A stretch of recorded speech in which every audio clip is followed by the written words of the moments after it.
কোরআন মাজিদের সবচাইতে ছোট সূরা কোনটি? সূরা আসর আছে, সূরা কাসর। সূরা কাউসার না, দুইটা বলা যাবে না, যে কোনো একটা বলতে হবে। কোরআন মাজিদের সবচাইতে ছোট সূরা কোনটি? সূরা আসর। সূরা আসর। শিওর? শিওর। কত পার্সেন্ট?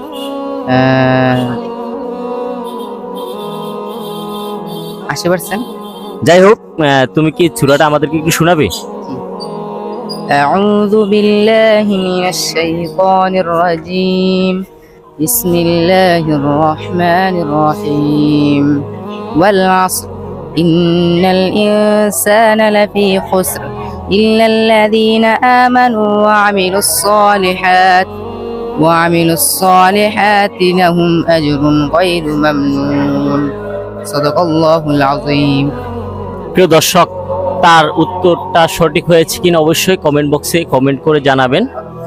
ধন্যবাদ।